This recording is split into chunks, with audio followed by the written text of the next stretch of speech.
اعوذ باللہ من الشیطان الرجیم بسم اللہ الرحمن الرحیم صلی اللہ علی حبیبہ محمد و آلہ وسلم۔ پروگرام روحانی علاج کے ساتھ میں ہوں آپ کا میزبان ڈاکٹر حافظ ریحان مصطفیٰ راٹھور۔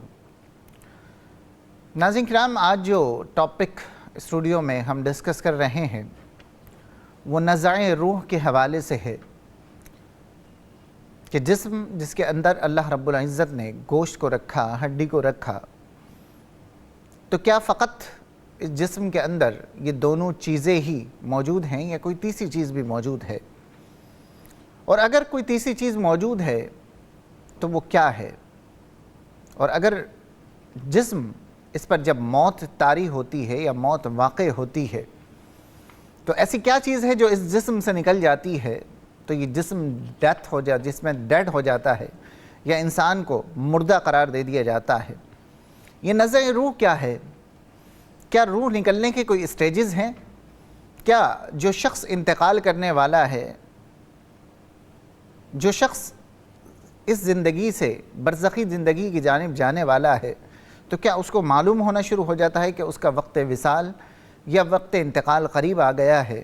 تو کیا کوئی اس کے اسٹیجز ہیں؟ آج انشاءاللہ العزیز ان تمام کوشچنس کو اسٹوڈیو میں ہم ڈسکس کریں گے۔ میرے ساتھ مفتیان اعظام جو موجود ہیں ان سے معلومات کریں گے اس حوالے سے۔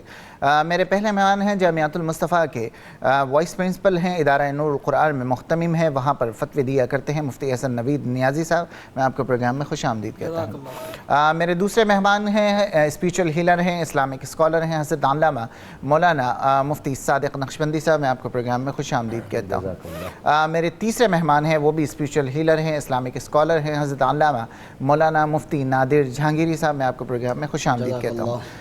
مفتی صاحب، سب سے پہلے اگر بات کی جائے انسان کی تخلیق کے حوالے سے، انسان کے مرکب کے حوالے سے، اور پھر جو انسان کے کمبینیشن ہے کہ انسان کے اندر ایک کھال بھی موجود ہے، انسان اس کھال کے اندر گوشت بھی موجود ہے، اور قرآن مجید برہان رشید میں اس کا ذکر بھی کیا گیا کہ جہاں پر فرمایا گیا ہے فَكَسَوْنَا الْعِظَامَ لَحْمًا ثُمَّ أَنشَأْنَاهُ خَلْقًا آخر فَتَبَارَكَ اللَّهُ أَحْسَنُ الْخَالِقِينَ۔ اور اس سے پہلے اللہ رب العزت نے جو ماں کے پیٹ کے اندر بچے کی جو پرورش ہے اس کے حوالے سے ذکر فرمایا۔ تو میں جاننا چاہوں گا کہ انسان کے جسم کے اندر یہ اسکن ہمیں نظر آتی ہے، پھر اس کے اندر گوشت ہے، پھر اس کے بعد ہڈی ہے، تو کیا فقط اتنا ہی انسان کا مرکب ہے یا اس کے علاوہ بھی کچھ ہے؟ بسم اللہ الرحمن الرحیم، صلی اللہ علیہ حبیبہ سیدنا و مولانا محمد و علی آلہ وصحبہ وبارک وسلم۔ لیکن انسان دو چیزوں کا مجموعہ ہے۔ ایک ہے انسان کا بدن، جس کے بارے میں بھی تفصیل آپ نے بیان کی اور قرآن مجید فرقان حمید کی آیات بھی تلاوت کی، اور دوسری چیز ہے روح، جس کو انگلش میں سول کہتے ہیں۔ سول روح کا ایز اٹ از ترجمہ تو نہیں ہے، لیکن اس کے مفہوم کی ترجمانی کافی حد تک کر دیتا ہے۔ تو روح اور جسم ان دو چیزوں کا انسان مجموعہ ہے۔ ان میں سے جسم جو ہے یہ صرف اور صرف آلہ ہے، ادراک جو ہے، ادراک یہ روح کا کام ہے، باقی جسم کے جو اعضاء ہیں یہ روح کے لیے آلات ہیں، ٹولز ہیں۔ یعنی حقیقت میں دیکھنے کا کام، سننے کا کام، ادراک کرنے کا کام یہ روح کا کام ہے۔ یہی وجہ ہے کہ جب روح نکل جاتی ہے، جب بندہ مر جاتا ہے تو اس قسم کے ادراکات جو ہے اس وقت ظاہر کچھ دیر کے لیے ختم ہو جاتے ہیں۔ تو روح متعلق بالبدن، یہ انسان کی اصل تعریف ہے۔ ویسے تو خیر مناطق کا تعریف یہ کرتے ہیں کہ حیوان ناطق، لیکن اس تعریف پر بھی کافی محققین کو اعتراضات ہیں کہ وہ تعریف درست نہیں ہے۔ اصل تعریف یہی ہے کہ روح متعلق بالبدن۔ اچھا، روح جسم تو بالکل ظاہر ہے، سب کو پتہ یہ کیسا ہے۔ روح کے بارے میں کیا ہے؟ تو روح کی تعریف جو متکلمین اور فقہاء اور محدثین نے بیان کی وہ یہ ہے کہ انہا جسم لطیف متخلل فی البدن تذهب الحیات بذہابہا، کہ روح وہ جسم لطیف ہے کہ جو انسان کے جسم میں متخلل ہے، انسان کے جسم میں حلول کیے ہوئے ہے، اور زندگی، حیات، اس کے جانے سے زندگی چلی جاتی ہے۔ یہ تعریف جو ہے اہل سنت کے نزدیک روح کی ہے۔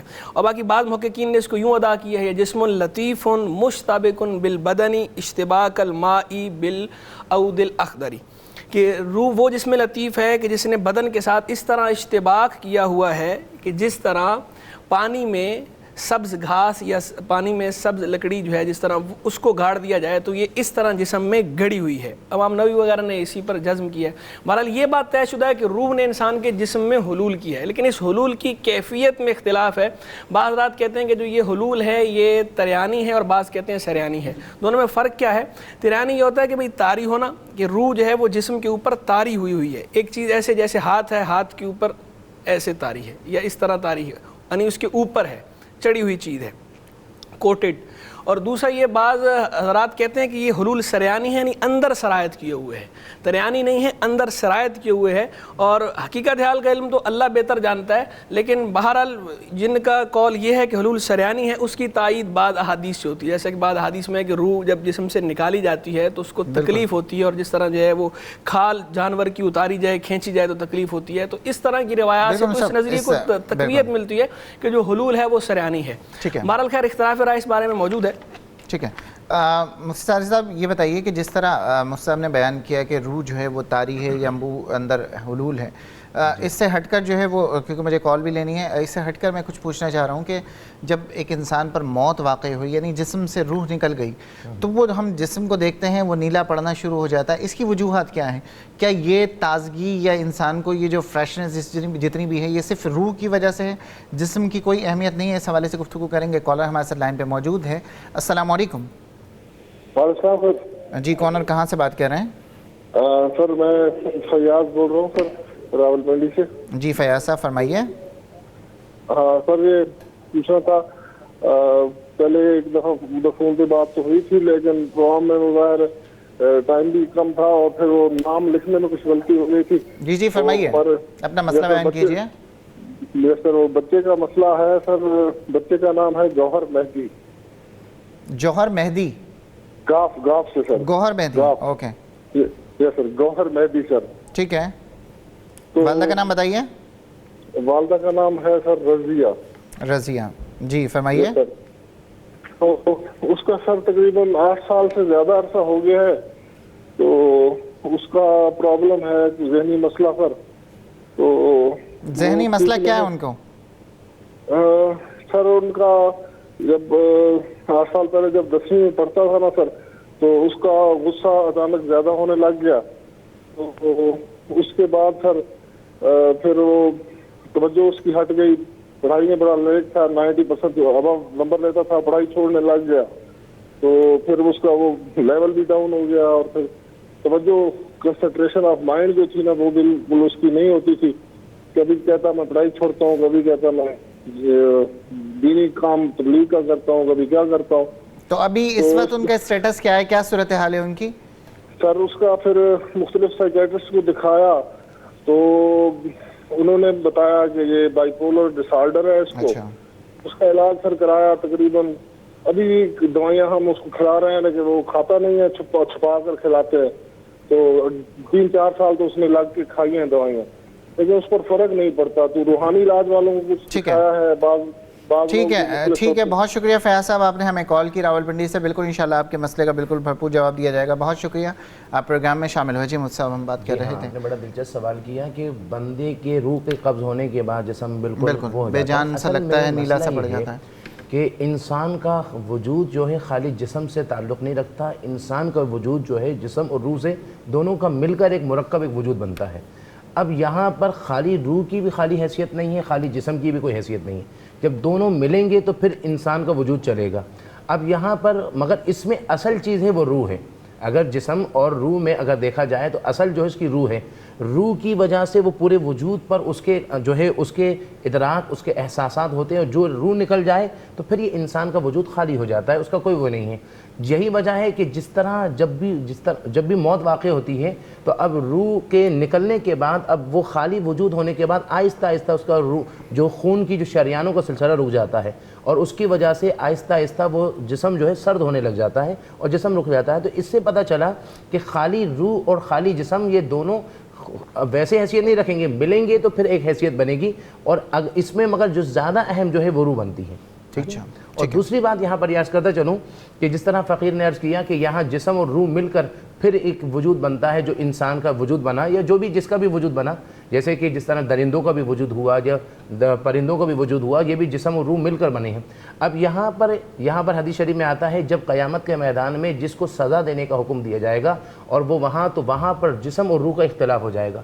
روح کہے گی کہ میرا کیا قصور ہے، جسم تم نے کیا ہے تو سزا تمہیں ملنی چاہیے، اور جسم کہے گا کہ میرا کیا ہے، تم اندر تھے تمہاری وجہ سے ہوا۔ تو یہاں اب سزا اور جزا کے حوالے سے جب معاملہ آئے گا تو وہاں اختلاف ہو جائے گا۔ تو حدیث شریف میں آتا ہے حضور علیہ السلام فرماتے ہیں اس وقت ایک مثال دی جائے گی کہ جس طرح ایک نابینا اور ایک جو ہے وہ لنگڑا دونوں جو ہے آپس میں ساتھ میں تھے، نابینا اور لنگڑا دونوں کو جو ہے جانا تھا کہ اسی مقام پر جہاں پر کوئی چیز کو اٹھارنا تھا، یعنی درخت سے کوئی چیز، تو نابینا کہنے لگا کہ میں تمہیں کندھے پر اٹھا لیتا ہوں، تم وہ جو درخت سے وہ پھل توڑ لینا۔ اب یہاں پر جب گئے تو دونوں نے مل کر جا کر وہ کیا، تو ورنہ ایک جو ہے وہ کچھ نہیں کر سکتا تھا، دونوں مل کر کچھ کر سکتے۔ ٹھیک ہے مفتی صاحب، جس طرح کہا گیا کہ روح جو ہے اور بلڈ ویسلز جو ہیں جب ایک انسان کی ڈیتھ ہو جاتی ہے تو وہ نیلا پڑنا شروع ہو جاتا ہے، اس کا گوشت گلنا سڑنا شروع ہو جاتا ہے، ٹیشوز جو ہیں وہ ڈیڈ ہو جاتے ہیں، تو کیا اس کا مطلب ہم یہ تصور کر لیں کہ بیسیکلی جو روح ہے یہ انسان کا خون جو ہے دراصل روح اس میں شامل ہوتی ہے، یا خون کا نام روح ہے؟ آپ کیا کہیں گے اس حوالے سے؟ اعوذ باللہ من الشیطان الرجیم، بسم اللہ الرحمن الرحیم۔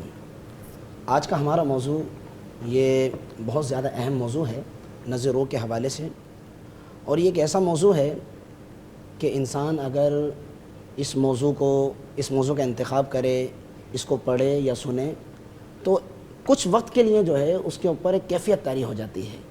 انسان پڑھے کہ بھئی نزع کا عالم کیسا ہوتا ہے، روح کس طرح نکلتی ہے، تو ایک کیفیت بن جاتی ہے، اور جس کی طرف آپ علیہ الصلوۃ والسلام نے اشارہ کیا ہے۔ آپ علیہ الصلوۃ والسلام ارشاد فرماتے ہیں کہ موت کو کثرت سے یاد کرو۔ اب ظاہر سی بات ہے موت کے اندر کیا ہے، روح کا نکلنا ہے، تو موت کو کثرت سے یاد کرنے کی ہمیں تعلیم دی گئی ہے، تلقین کی گئی ہے کہ موت کو کثرت سے یاد کرو، اس لیے کہ یہ جسم سے روح نکل جاتی ہے۔ اب جب جسم سے روح نکلتی ہے تو اس وقت کی کیفیات کیا ہیں؟ انسان کا جسم جو ہے وہ نیلا پڑتا ہے، پیلا پڑتا ہے، کالا پڑتا ہے، یہ کیا کیفیات ہیں؟ اور یہ جو بلڈ ہے، یہ جو خون ہے، تو کیا اس کا نام روح ہے یا روح کسی اور چیز کا نام ہے؟ دیکھیں روح جو ہے وہ ایک تو یہ کہ امر ربی ہے۔ اللہ تعالیٰ قرآن مجید برہان رشید کے اندر ارشاد فرماتا ہے وَيَسْأَلُونَكَ عَنِ الرُّوحِ قُلِ الرُّوحُ مِنْ أَمْرِ رَبِّي، کہ لوگ آپ سے روح کے بارے میں پوچھتے ہیں، روح کے بارے میں سوال کرتے ہیں، آپ کہتے ہیں یہ تو امر ربی ہے، یہ تو رب کا حکم ہے۔ اب جسم اور روح ان کا جو ہے کمبینیشن ہے، جب ایک چیز دوسری چیز کے ساتھ ملتی ہے تو پھر جا کے جو ہے جسم جو ہے اصل میں یہ کوشچنس جو ہے وہ پوچھنے کا ریزن یہ تھا کہ بہت سے لوگ ایسے ہیں جو چھری کے ذریعے اپنی وینس کو کٹ کر لیتے ہیں، بظاہری طور پر ان کا خون بہتا ہے جس سے ڈیتھ یا جان نکل جاتی ہے۔ اسی طریقے سے اگر پاکستان میں بات کریں تو لوگوں کو، یا دنیا میں کئی جگہ ایسی ہیں جہاں پہ لوگوں کو بلٹس لگتی ہیں، ظاہری طور پر تو خون نکلنا شروع ہوتا ہے لیکن اس سے ڈیتھ ہو جاتی ہے، تو ہم یہ سمجھیں کہ خون کے باڈی سے ایکسس بلیڈنگ کی وجہ سے جو ہے وہ ڈیتھ ہو جاتی ہے، تو کیا خون جو ہے اس کے ضائع ہونے کا یا وہ روح جو ہے خون کے ذریعے نکلتی ہے؟ میں یہ جاننا چاہ رہا ہوں، ایک کالر ہمارے ساتھ لائن پہ موجود ہیں۔ السلام علیکم۔ وعلیکم السلام۔ جی کون ہے، کہاں سے بات کر رہی ہیں؟ میرا نام نازیہ ہے اور والدہ کا نام انور ہے۔ جی انوری انور جی فرمائیے نازیہ۔ میں نا 15-16 سال سے بیمار ہوں۔ آپ کہاں سے بات کر رہی ہیں؟ لاہور سے۔ لاہور سے، جی فرمائیے۔ تو کافی علاج کیا تو نہیں ٹھیک ہوئے۔ ایک نا میرے کندھوں میں بھاری رہتا ہے، سر بھاری رہتا ہے، اور نسوانی امراض میں ہوں، اور ٹانگوں میں بھی درد، اور نہ ہی میری شادی ہوئی ہے۔ اچھا، کتنی ایج ہے آپ کی؟ میری 40 سال ہے۔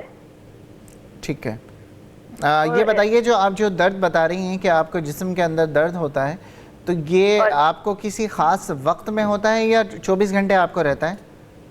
نہیں، کئی دفعہ میں ٹھیک ہوتی ہوں، لیکن کئی دفعہ رات کو سوتے وقت بھی، اور اگر میں کوئی سوتے وغیرہ پڑھوں نا تو پھر میری زیادہ طبیعت خراب ہوتی ہے۔ یہ بہت سالوں سے ہے کہ آپ کو میں بتا نہیں سکتی کیسے ہماری زندگی گزر گئی ہے، کہ سمجھ میں لگا کہ وہ جس گھر میں رہتے تھے نا اسی گھر میں بس قید ہو کے رہے ہیں 16-17 سال۔ پھر ابو کی ڈیتھ ہوئی ہے، پھر وہ چینج کر کے اب دوسرا لیا ہے۔ اچھا، تو ٹھیک ہے نازیہ، بہت شکریہ، آپ نے ہمیں لاہور سے کال کیا، پروگرام دیکھتے رہیے۔ جی مصعب۔ جی مصعب معذرت، میں آپ کو دوبارہ انٹرپٹ کروں گا، پروگرام میں وقت ہے بریک کا۔ ناظرین مختصر سا بریک ہے، ہم بہت جلد واپس آ رہے ہیں، امید کرتا ہوں آپ ہمارے ساتھ ہی رہیں گے۔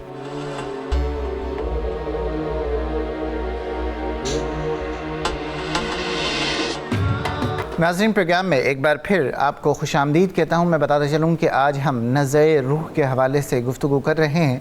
فیس بک پر روحانی علاج کے نام سے ہمارا پیج ہے, آپ اسے بھی جوائن کر سکتے ہیں. وہاں پر بھی اپنے کویشچنز ہمارے ساتھ شیئر کر سکتے ہیں. انشاءاللہ قرآن و حدیث کی روشنی میں ان کا بھرپور جواب دینے کی کوشش کریں گے. مصعب, بریک پہ جانے سے پہلے ہم بات کر رہے تھے کہ روح جو ہے کیا وہ خون کا نام ہے جو جسم سے نکل جاتا ہے؟ اس حوالے سے بات کریں. دیکھیں, خون اور روح, جسم کو اگر کوئی چیز چلا رہی ہے, جسم کے اندر اگر حرکت پیدا ہے تو وہ روح کی وجہ سے ہے, کیونکہ اصل تو روح ہی ہے. خون کی وجہ سے خون جو ہے وہ خون کو ایسی حیثیت حاصل ہے, یوں سمجھ لیں کہ ایک طور پر مطلب آپ یہ بھی کہہ سکتے ہیں کہ یہی روح ہے, کیونکہ جب انسان کے جسم سے جو ہے بلڈ نکل جاتا ہے, خون نکل جاتا ہے, تو اس پر موت واقع ہو جاتی ہے, اور جب موت واقع ہو جاتی ہے تو اس کی روح جو ہے اس کے جسم سے نکل جاتی ہے. تو اس کو ہم اصل بھی قرار دے سکتے ہیں, لیکن اصل اس وجہ سے بھی قرار نہیں دے سکتے کہ جب عالم ارواح کے اندر اللہ تبارک و تعالیٰ نے روحوں کو پیدا فرما دیا تھا تو اس وقت تو کوئی خون کا کانسیپٹ بھی نہیں تھا. جب اللہ تعالیٰ نے ارشاد فرمایا الستو بربکم, کیا میں تمہارا رب نہیں ہوں؟ قالوا بلا, تو سب نے کہا ہاں تو ہی ہمارا رب ہے اور تو ہمارا رب ہی ہے. تو وہاں جو تھی وہ روحیں تھیں. یہ بھی چلیں ٹھیک ہے, آپ بات مکمل کر لیجیے. وہاں جو ہے وہ ارواح تھی, لیکن اللہ تبارک و تعالیٰ نے جسم کو چلانے کے لیے, کیونکہ انسان کا جو جسم پیدا ہوا ہے وہ نطفے سے, اور نطفے کے بعد پھر یہ نطفہ جو ہے خون کے اندر جو ہے وہ تبدیل ہوا, اور پھر اللہ تبارک و تعالیٰ نے اس کے جسم کے اندر جو ہے خون کو رکھا تاکہ وہ اس کے جسم کو چلاتا رہے اور روح جو ہے اس کی معاونت کرتی رہے. تو اللہ تبارک و تعالیٰ نے جسم کے اندر خون بھی رکھا, لیکن اصل جو ہے وہ روح ہی ہے. ٹھیک ہے مصعب, میں آپ کی طرف آؤں گا, مجھے کال بھی لینی ہے. دیکھیں جس طرح مصعب نے بات کی جسم کے حوالے سے, الستو بربکم, ٹھیک ہے, وہاں پر روح بن چکی تھی, تو کیا ہو سکتا ہے یہ ایسی پاسبلٹیز ہیں کہ اس باڈی کے اندر خون کو وہ صلاحیت دی گئی کہ وہ روح کو جذب کر سکے, کہ جس کی وجہ سے جو ہے وہ جسم کے اندر جو ہے وہ روح فکس ہو سکے؟ اس لیے کہ ظاہری طور پر ہم کوئی سی بھی ڈیزیز دیکھ لیں, کوئی سی بیماری دیکھ لیں, یا انسان جو ہے بہت سے انیمیا بیماری ہے خون کی کمی کی وجہ سے, تو ایسے لوگوں کی بھی زندگی جو ہے مشکل ہو جاتی ہے, یا بہت زیادہ انیمک ہو جائے, یا بہت زیادہ کسی کو ایکسیسو بلیڈنگ ہو جائے تو اس کی ڈیتھ, کاز آف ڈیتھ بن جاتی ہے وہ. تو میں آپ سے اس حوالے سے جاننا چاہوں گا. ایک کالر ہے ہمارے ساتھ لائن پہ. السلام علیکم. ہیلو, السلام علیکم. وعلیکم السلام. کالر کہاں سے بات کر رہی ہیں؟ میرا نام کلثوم ہے, ہم فیصلہ آباد سے بات کر رہے ہیں. جی فرمائیے کلثوم. میرا مسئلہ یہ ہے کہ ابھی میری شادی نہیں ہوئی. میری والدہ کا نام ہے مختارہ. میری بڑی بہن کی بھی نہیں شادی ہوئی, اس کا نام ہے گلزار فاطمہ. اچھا. تو ہمارے کسی بہن بھائی کی ابھی شادی نہیں ہوئی, امی ابو بھی نہیں ہیں ہمارے. اچھا, مختارہ آپ کی والدہ کا نام ہے؟ جی, ان کی ڈیتھ ہو گئی ہے پہلے رمضان. اچھا, اور آپ نے اپنی بہن کا نام کیا بتایا؟ گلزار فاطمہ. گلزار فاطمہ. ٹھیک ہے, بہت شکریہ کلثوم, آپ نے ہمیں کال کیا, آپ پروگرام میں شامل ہوئیں. جی مصعب. لیکن یہ بات, یہ روح کے بارے میں مختلف اقوال ہیں. ایک قول روح کے بارے میں یہ بھی ہے کہ روح خون کا نام ہے, ایک قول یہ ہے کہ روح سانس کا نام ہے, اور باقی ایک قول یہ ہے کہ روح جو ہے جسم نہیں ہے, جوہر مجرد ہے. جوہر مجرد عن المادہ, مادے سے ہٹ کر الگ سے ایک جوہر ہے جس کا بدن کے ساتھ صرف تعلق ہے تدبیر اور تصرف کا, لیکن اس سے خارج ہے. یہ بھی ایک قول ہے. لیکن جیسا کہ میں نے پہلے عرض کیا کہ جو جمہور اہل سنت کا جو موقف ہے وہ یہی ہے کہ روح بھی جسم ہے. بس فرق کیا ہے کہ جو یہ جسم ہے یہ جسم کثیف ہے, اور روح جو ہے وہ جسم لطیف ہے, اور روح جو ہے وہ اندر داخل ہے. اب حلول کی کیفیت میں اختلاف ہے, لیکن بہرحال وہ متخلل ہے. رہ گئی یہ بات کہ خون سے جب خون نکل جاتا ہے تو بندہ مر جاتا ہے. تو بھئی اگر اس بات کو آپ دیکھیں گے پھر تو آپ کو بہت ساری چیزوں کو روح قرار دینا پڑے گا. جیسے سانس ہے, سانس رک جاتا ہے تو بھی انسان کی ڈیتھ ہو جاتی ہے. ہارٹ بیٹ ہے, ہارٹ بیٹ رک جاتی ہے تو بھی انسان کی ڈیتھ ہو جاتی ہے. اگر اس چیز کو دیکھا جائے پھر تو ہر چیز کو الگ الگ روح کہنا پڑے گا. تو حالانکہ روح جو ہے وہ ایک اسپیسیفک ہے, جس طرح جسم اسپیسیفک ہے, روح بھی ایک مخصوص چیز ہے. تو پھر آپ الگ الگ چیزوں کو کیسے روح کہیں گے؟ تو اصل وہی ہے جو اہل سنت کا موقف ہے کہ جمہور کا, کہ روح جو ہے وہ جسم لطیف ہے جو کہ جسم کے ساتھ تعلق رکھتی ہے. روح کے اصل میں بہت سارے معنی بھی ہیں. جی, روح کے مختلف معنی بھی ہیں, بالکل. ان معنی میں سے ایک معنی یہ بھی ہے, لیکن یہ ساری بات وہی کہ وما اوتیتم من العلم الا قلیلا, کہ تمہیں علم نہیں دیا گیا مگر تھوڑا. یہ اسی کا مظہر ہے, انسان اپنی طرف سے جاننے کی کوشش کرتا ہے. وہ علامہ قرطبی نے فرمایا کہ روح کی جو حقیقت ہے اس سے انسان آگاہ نہیں ہو سکتا. یہ اللہ تبارک و تعالیٰ کی طرف سے اسے یہ جتلایا گیا ہے کہ بھئی جو تمہاری حقیقت ہے تم اپنی حقیقت کو نہیں جان سکتے کما حق ہو, تو اللہ کی حقیقت کو کیسے جان پاؤ گے؟ تو اصل میں یہ اس کا مظہر ہے. روح عالم امر کی ہے, اور خون جو ہے وہ عالم امر کا نہیں ہے. خون یہیں کی چیز ہے، عالم خلق کی چیز ہے. عالم خلق اور عالم امر کیا ہوتا ہے؟ دو عالم ہیں، ایک ہے عالم خلق اور ایک ہے عالم امر. عالم خلق وہ ہے کہ جس میں اللہ تبارک و تعالیٰ نے اسباب اور مسببات کا، ریزنز اینڈ کازز، ان چیزوں کا سلسلہ رکھا ہے کہ ایک چیز کا پہلے سبب ہوتا ہے، پھر اس سبب سے پیدا ہوتی ہے. جیسے کہ یہی شوہر اور بیوی کا ملاپ ہوتا ہے، اس کے بعد انسان کی تخلیق ہے. یہ بیج آپ مٹی میں ڈالتے ہیں، پھر اس کو پانی دیتے ہیں، پھر گوڈی وغیرہ وہ سارا، پھر وہ باہر نکلتا ہے، کومپل آتی ہے، پھر پورا پودا بنتا ہے. یہ اسباب اور مسببات کا سلسلہ جس عالم میں ہے اسے عالم خلق کہتے ہیں. اور عالم امر کہتے ہیں اسے کہ جہاں اللہ تبارک و تعالیٰ نے محض امر کن سے ہو جا اور بغیر کسی سبب کے ڈائریکٹ چیز جو ہے براہ راست ہو گئی بغیر سبب، اسے کہتے ہیں عالم امر. تو الا لہ الخلق والامر، قرآن مجید کی آیت ہے کہ خلق بھی اسی کا ہے، امر بھی اسی کا ہے. یعنی عالم خلق کا رب بھی وہی ہے، عالم امر کا رب بھی وہی ہے. تو روح جو ہے یہ عالم امر کی چیز ہے. انسان کا جسم اور جسم کے دیگر متعلقات یہ سارے عالم خلق کی چیز ہیں. ملائکہ بھی عالم امر کی چیز ہیں. تو اس عالم امر کو عالم ارواح بھی کہا جاتا ہے اور عالم ملکوت بھی کہا جاتا ہے. اور یہ روحوں کا قیام اس دنیا میں انسان کے جسم سے متعلق ہونے سے پہلے اسی عالم امر میں تھا جسے عالم ارواح بھی کہا جاتا ہے اور عالم ملکوت بھی کہا جاتا ہے. ٹھیک ہے، مصطفیٰ نے کافی حد تک اس چیز کو ڈیفائن کیا. اب جو ہے اگر جسم کی بات کی جائے اور اس کی نزع جو ہمارا ٹاپک بھی ہے، جس شخص کا کہ وقت وصال یا وقت موت جو ہے وہ قریب آنا شروع ہو جاتا ہے، تو کیا کوئی اس طرح کی وارننگز جاری ہونا شروع ہو جاتی ہیں یا اس کو ظاہری طور پر کچھ نظر آنا شروع ہو جاتا ہے کہ اب اس کا وقت وصال قریب آ گیا؟ کیونکہ کئی لوگوں کو یا کئی بزرگان دین ہیں جن کے اگر احوال کو آپ پڑھیں تو وہ اس طرح کی وصیتیں کرنا شروع ہو جاتے ہیں، اس طرح کے جو ہے وہ باتیں کرنا شروع کر دیتے ہیں، اشارات دینا شروع کر دیتے ہیں. کئی بزرگان دین ایسے ہیں جو اپنی یعنی قبر کی جو صورتحال ہے کہ یہاں پر تدفین کی جائے، وہاں پر تدفین کی جائے، یہ اشارات دے دیتے ہیں. تو کیا لوگوں کو ظاہری طور پر ایک بتانا شروع کر دیا جاتا ہے یا کچھ وارننگس آنا شروع ہو جاتی ہیں کہ اب وقت وصال قریب آ گیا؟ بڑا اچھا آپ نے سوال کیا. اصل میں معاملہ یہ ہے کہ ہم وہ ہیں جو عالم شہادت میں رہتے ہیں، اور یہ جو چیزیں ہیں یہ عالم غیب کی ہیں. جو چیزیں ہیں جو روح یعنی کہ فرشتوں کا آنا اور جو کچھ بھی معاملات ہوتے ہیں، اسی لیے قرآن نے فرمایا وَلَيْسَتِ التَّوْبَةُ لِلَّذِينَ يَعْمَلُونَ السَّيِّئَاتِ حَتَّى إِذَا حَضَرَ أَحَدَكُمُ الْمَوْتُ، کہ جب موت جب آ جائے اس وقت کی توبہ جو ہے قبول نہیں ہوتی ہے. وہ کون سی ہے؟ وہ یہ ہے کہ جب غرغرہ موت ہو، جب وصال کا وقت آ جائے اور روح قبض انصری سے نکلنے کا وقت آ جائے. اس وقت کے حوالے سے ایک مسئلہ یہ بھی عرض کرتا چلوں، ایک ہوتا ہے جسمانی کوئی تکلیف کی وجہ سے کچھ یعنی کہ تکلیف کی وجہ سے بندہ ڈسٹرب ہو رہا ہو، کھانس رہا ہو اور سانس لے رہا جیسے کہ وہ ہوتا ہے، یہ ایک الگ کیفیت ہوتی ہے. مگر بعض ایسی حالت بھی ہوتی ہے جو سکرات کی ہوتی ہے، جو نزع روح کی ہوتی ہے. بعض لوگ اس میں بھی جو فرق نہیں کر پاتے اور اس وقت جو ہے وہ ڈاکٹر کی طرف جا رہے ہوتے ہیں.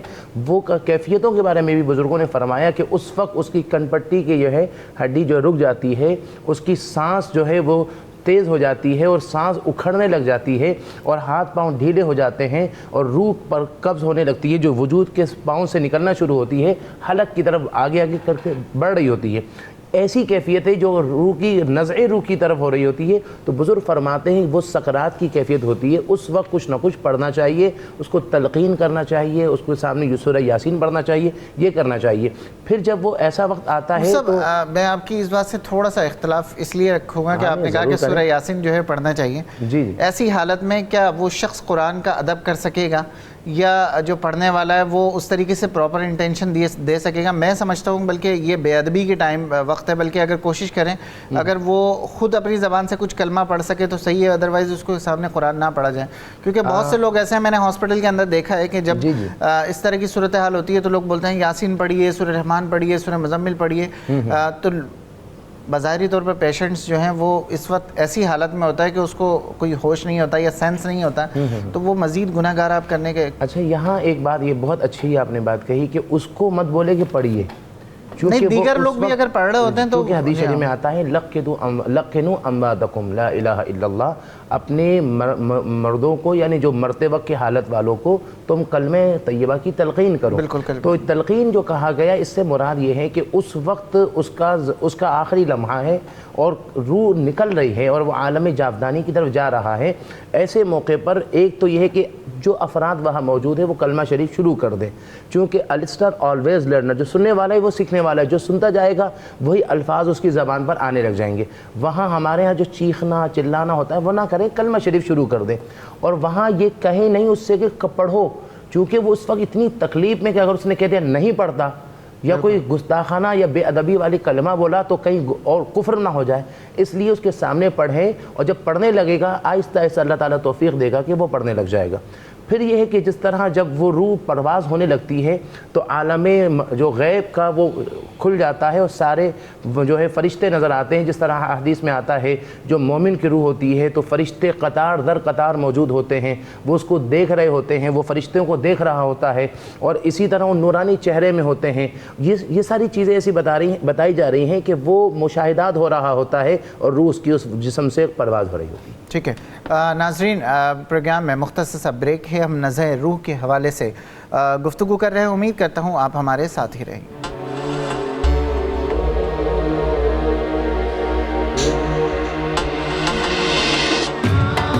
ناظرین، پروگرام میں ایک بار پھر آپ کو خوش آمدید کہتا ہوں۔ میں بتاتا چلوں کہ ہم نزع روح کے حوالے سے گفتگو کر رہے ہیں۔ فیس بک پر روحانی علاج کے نام سے ہمارا پیج ہے، آپ وہاں پر بھی اپنے کامنٹس، اپنی سجیشن اور اپنے مسائل ہمارے ساتھ شیئر کر سکتے ہیں، انشاءاللہ بالکل ان کا جواب دیا جائے گا۔ مصعب، جس طرح مصعب نے بیان کیا کہ بلند آواز سے کلمہ طیبہ سب کے سب پڑھنا شروع کر دیں، تو اس سے یہ ہوگا کہ جو اس وقت مریض ہے یا جس کا وقت وصال قریب ہے اس کو بھی یاد آئے گا۔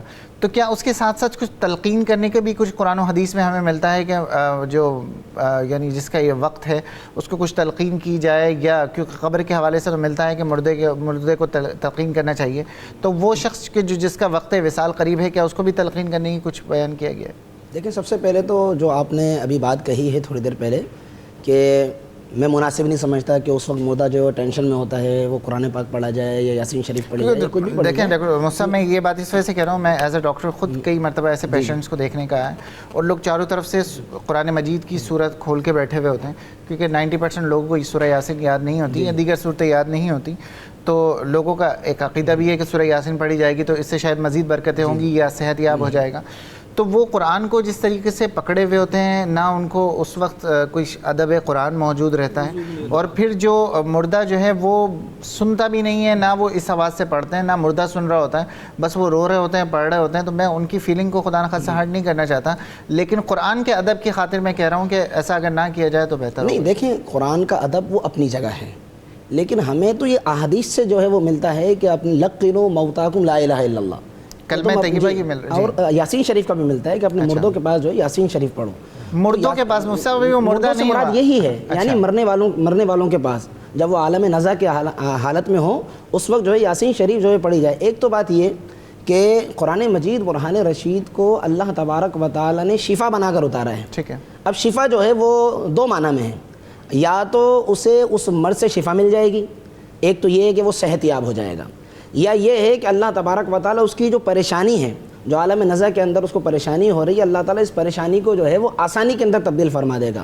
تو قرآن مجید تو سراپا رحمت ہے، قرآن مجید تو سراپا شفا ہے، تو لہذا مردوں کے پاس پڑھو، یعنی تلقین کرو، یہ تلقین ہے ان کے پاس پڑھنا، یہ اس سے کہے مت کہ تو پڑھ نہیں، بلکہ اسے کلمے کی تلقین کریں، اس کے بعد کلمہ پڑھتے رہیں، اس کے بعد قرآن مجید برہان رشید پڑھتے رہیں کہ جہاں قرآن پڑھا جاتا ہے وہاں پر سکینہ اترتا ہے، وہاں پر رحمت اللہ تبارک و تعالیٰ کی نازل ہوتی ہے۔ جب اللہ کی رحمت نازل ہوگی، اللہ کی برکت نازل ہوگی، شفا نازل ہوگی، تو برملا کیا مطلب یہ جو ہے وہ محال ہے کہ اس جو عالم نزع کے اندر وہ بندہ موجود ہے یا کوئی عورت موجود ہے، اس کی زبان پر جو ہے کلمہ شریف جو ہے وہ جاری ہو جائے، اس کی زبان پر جو ہے اللہ تبارک و تعالیٰ کی جو ہے وہ توحید اور وحدانیت جو ہے وہ جاری ہو جائے۔ تو لہذا اپنے مردوں کے پاس یعنی عالم نزع کے وقت میں جو ہے کلمہ شریف کا ورد کیا جائے، یاسین شریف پڑھی جائے، یا کوئی بھی قرآنی آیت پڑھی جائے تاکہ سکینہ اترے، سکون اترے اور اس کو بھی اطمینان حاصل ہو۔ مصعب، میں یہی سوال آپ سے لوں گا تھوڑا سا مختلف کر کے، کالر ہمارے ساتھ لائن پہ۔ السلام علیکم۔ وعلیکم السلام جی، کون اور کہاں سے بات کر رہے ہیں؟ میں حیدرآباد سے بات کر رہا ہوں سر۔ کون بات کر رہے ہیں؟ غلام شبیر سر۔ جی فرمائیے۔ سر میرے شادی کو 5 سال ہو گئے، جی جی، 2 مرتبہ مجھے بچہ ہوا تھا، اچھا، تو ضائع ہو گیا۔ ابھی کافی سالوں سے میرا وہ نہیں ہو رہا، اولاد بھی نہیں ہو رہی، اور جاب کا مسئلہ بھی ہے، کافی سالوں سے بیمار بھی رہتے ہیں دونوں میاں بیوی، کوئی اپنی والدہ کا نام بتائیے. ٹانگوں میں کوئی درد, پٹھوں میں. اپنی والدہ کا نام بتائیے. لڑائی جھگڑا رہتا ہے گھر میں. غلام شبیر صاحب اپنی والدہ کا نام بتائیے مہربانی کر کے. جی سر. اپنی والدہ کا نام بتا دیجئے. میرے والدہ کا نام ہے نور خاتون سر. نور فاطمہ. نور خاتون. نور خاتون, اوکے. اچھا اپنی مسز کا نام بتائیے. اس کی ہے بطول. ان کی والدہ کا نام ہے اللہ رکھی.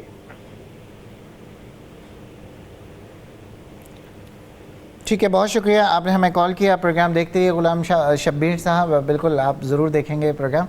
مصعب, میں بات کر رہا تھا جیسا مصعب نے کہا, تو ہاسپٹل کے اندر کئی مرتبہ ایسا اتفاق ہوا دیکھنے کا, اور جو میں نے اٹینڈنٹ کو دیکھا تو وہ ادب اگر قرآن کی بات کی جائے تو وہ اس طریقے سے اس چیز کو لے کر نہیں آتے, بلکہ کئی لوگ ایسے ہوتے ہیں جن کا دوپٹہ سر پہ نہیں ہوتا اور یہ سورہ یاسین کی یا پنچ سورہ جو ان کے ہاتھوں میں ہوتا ہے, اور ڈاکٹرز گزر رہے ہیں, کئی مرتبہ ڈاکٹر جو ہیں ان کو باہر بھی نکال دیتے ہیں روم سے, اس کے باوجود وہ اسی حالت میں رہتے ہیں. اور بہرحال میں سمجھتا ہوں کہ اس وقت نہ پڑھا جائے, مجھے نہیں پتہ حدیث مبارک میں اس کو کس طریقے سے تذکرہ کیا گیا.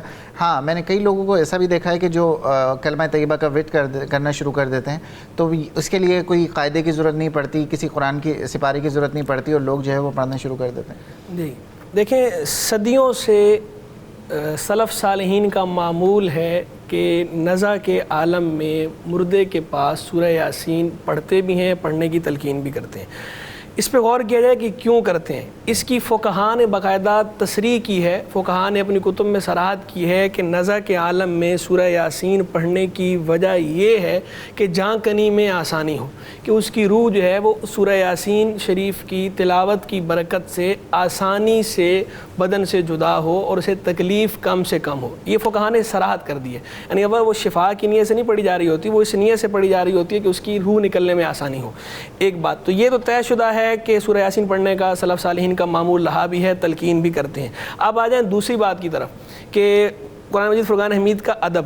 تو دیکھیں, ادب کے حوالے سے بات یہ ہے, سورہ یاسین شریف کی تلاوت جو ہے, زبانی تلاوت, اس کے لیے تو وضو شرط نہیں ہے, لیکن اس کو اگر اٹھا کر پڑھ رہے ہیں, چھو رہے ہیں, مس کر رہے ہیں قرآن مجید فرقان حمید کو, یا صرف سورہ یاسین کو چھو رہے ہیں, تو اس چھونے کے لیے طہارت شرط ہے. قرآن مجید فرقان حمید کی آیت ہے لا یمسہ الا المطہرون, کہ اسے نہ چھوئیں مگر خوب پاکی والے, یعنی وضو کے عالم میں ہی چھونا ضروری ہے, بغیر وضو کے سورہ یاسین کو چھو نہیں سکتے. تو اس لیے بہتر یہ ہے کہ اس وقت اگر زبانی سورہ یاسین یاد ہے تو زبانی پڑھ لیں, اور اگر جو ہے زبانی یاد نہیں ہے تو پہلے وضو کر لیں اور وضو کر کے پھر سورہ یاسین پڑھیں. دوسری بات یہ کہ بھئی توجہ نہ ہونا, تو مردے کی توجہ تو خیر ہو نہ ہو کوئی ایسا ایشو نہیں ہے, ان پڑھنے والوں کی توجہ کی جہاں تک بات ہے تو دیکھیں, ایک ہوتی ہے عام حالت امن, اور ایک ہوتی ہے حالت استقرار.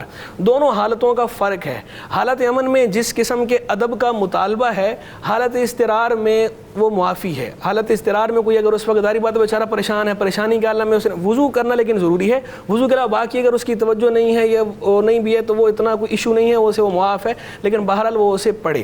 دوسری بات کلمہ طیبہ کے حوالے سے وضاحت کرنا ضروری سمجھتا ہوں کہ تلقین کا جو احادیث کریمہ کے اندر آیا تو اس کی صورت بھی محدثین نے اور فقہاء نے یہ بیان کی کہ اولا افضل انسب یہی ہے کہ اس کے سامنے پڑھا جائے تاکہ اسے بھی یاد آ جائے, پڑھ لے, اسے کہا نہ جائے. کہا کیوں نہ جائے؟ کیونکہ اگر ہو سکتا ہے کہ اس وقت نزع کی سختی ہے, کوئی ایسا کلمہ اس کے منہ سے نکل جائے جو اس کی توہین یا بے ادبی پہ دلالت کرتا ہو, بظاہر کلمہ کفریہ ہو, تو اس سے احتیاط کے لیے کہا ہے انہوں نے کہ اس کے سامنے پڑھا جائے, اسے کہا نہ جائے. لیکن یہاں شرعی مسئلہ, فقہی مسئلہ یہ واضح کرنا ضروری سمجھتا ہوں کہ اگر بالفرض اس مردے کو کسی نے پڑھنے کا کہا یا نہیں بھی کہا, اس کے علاوہ ہی اس نے وہاں کوئی کفریہ کلمہ عالم نزع کے اندر بولا وقت غرغرہ, اس کے بارے میں فقہاء نے صراحت کی ہے کہ اس بنیاد پر اس پہ حکم کفر جاری نہیں کیا جائے گا, کیونکہ وہ حالت ایسی ہے کہ وہ حالت اپنے ہوش اور حواس کی نہیں ہے. اس حالت میں اس پہ احکام فقہیہ کا ترتب نہیں ہوگا. اگر اس نے وہ کلمہ کفر بھی بول دیا تو بھی اس کے ساتھ مسلمانوں والا ہی معاملہ کیا جائے گا, اس کی نماز جنازہ بھی پڑھی جائے گی, غسل بھی دیا جائے گا, اسے کافر قرار نہیں دیا جائے گا. ہاں, یہی بات اگر وہ ہوش و حواس کے عالم میں کہتا تو پھر ضرور اسے کافر کہا جاتا. ٹھیک ہے ناظرین, پروگرام میں مختصر سا بریک ہے, کہیں مت جائیے گا, ہم بہت جلد واپس آ رہے ہیں. امید کرتا ہوں آپ ہمارے ساتھ ہی رہیں گے.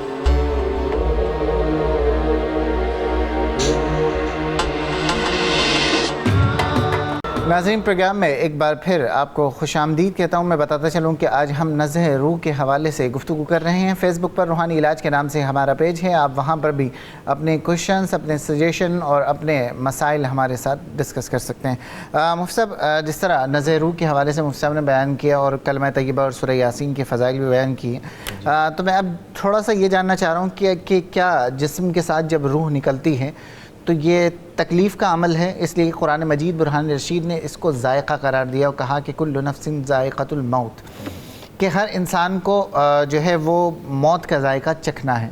پھر ایک مقام پر فرمایا گیا ہے کل من علیہا فان, کہ سب کچھ جو ہے فنا ہو جائے گا. تو اب یہ بتائیے کہ یہ جو جسم سے روح نکل رہی ہے تو کیا یہ فنا ہونے کا نام ہے یا یہ کوئی ذائقہ ہے جس کو چکھوایا جا رہا ہے؟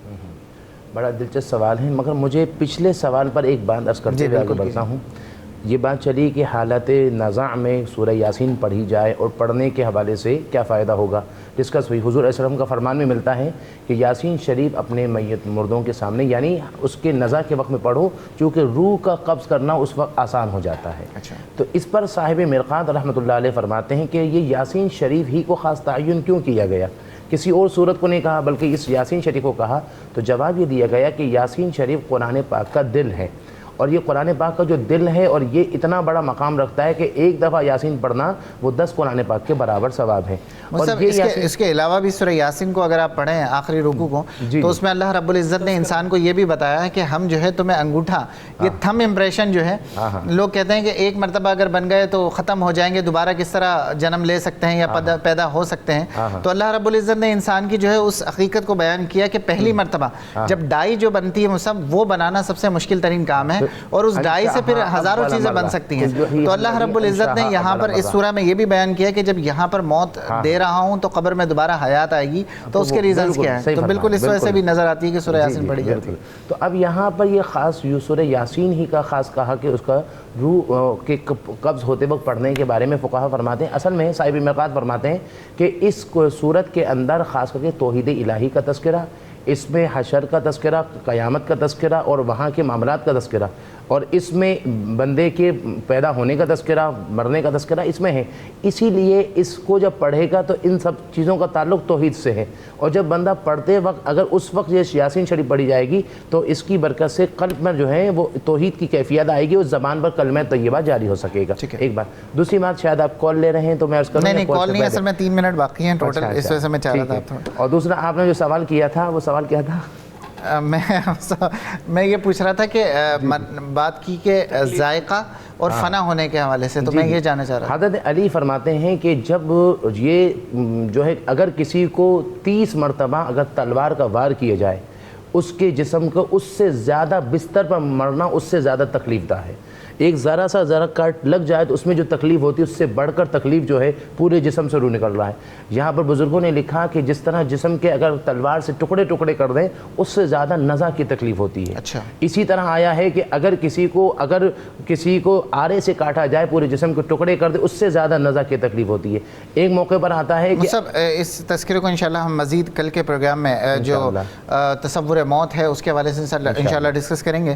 مصعب, آخری سوال ہے کیونکہ میرے پاس ٹوٹل 3 منٹ باقی ہے. میں جاننا چاہوں گا کہ جس طریقے سے مصعب نے کہا کہ اتنی تکلیف ہے, تو کیا انسان کو کوئی خاص ایڈوانٹیج حاصل ہے؟ مثلا اگر کوئی شخص جمعے کے دن انتقال کر گیا, کوئی شخص شب برات کے دن یا شب معراج کے دن یا جو ہے وہ 27ویں شب کو انتقال کر گیا, تو کوئی ایڈوانٹیج حاصل ہے اس دنوں کا؟ ان ڈیز کی وجہ سے.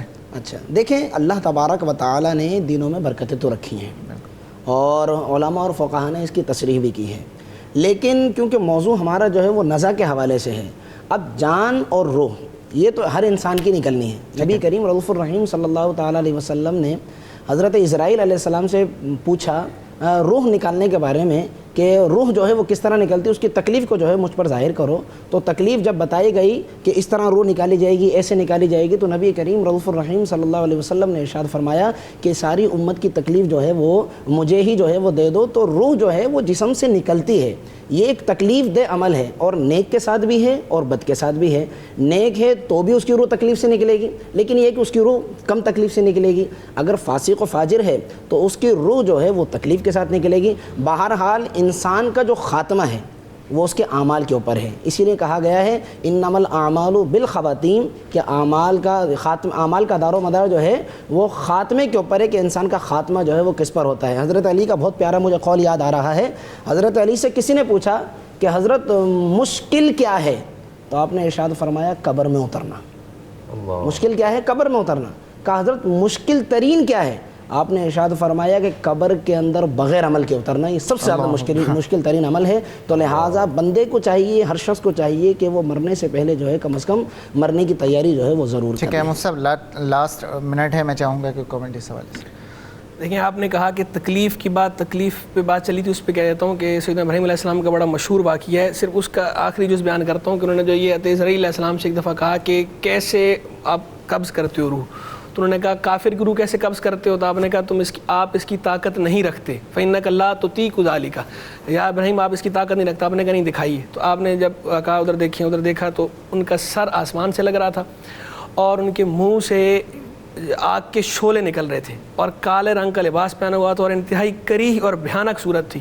تو یہ دیکھ کر جو ہے وہ آپ بے ہوش ہو گئے. ہوش ہے تو آپ نے فرمایا کہ مردے کو اور کوئی تکلیف نہ ہو، صرف اور صرف کافر کو اور کوئی مصیبت، کوئی حزن، کوئی بلا نہ ہو، صرف آپ کی یہ صورت دکھا دی جائے تو یہی لکفاہ اس کے لیے کافی ہے. تو اتنی جو ہے وہ کری اور بھیانک صورت میں اس کے پاس آتے ہیں. اور پھر مومن والا واقعہ بھی ہے، لیکن چونکہ آپ نے کہا 30 سیکنڈ ہے اس لیے پروگرام کا وقت ختم ہو رہا ہے، اس لیے میں اجازت چاہوں گا. مفتی حسن نوید نیازی صاحب آپ کا بہت شکریہ. مفتی صادق نقشبندی صاحب آپ کا بہت شکریہ. مفتی نادر جہانگیر صاحب آپ کا بہت شکریہ. یا وہ ناظرین جنہوں نے ہمارا پروگرام دیکھا، ہمیں کالز کی، ان کا بہت شکریہ. اپنے میزبان ڈاکٹر حافظ ریحان مصطفیٰ راٹھو کو اجازت دیجیے. کل انشاءاللہ العزیز تصور موت کے حوالے سے گفتگو ہوگی. خدا حافظ و ناصر.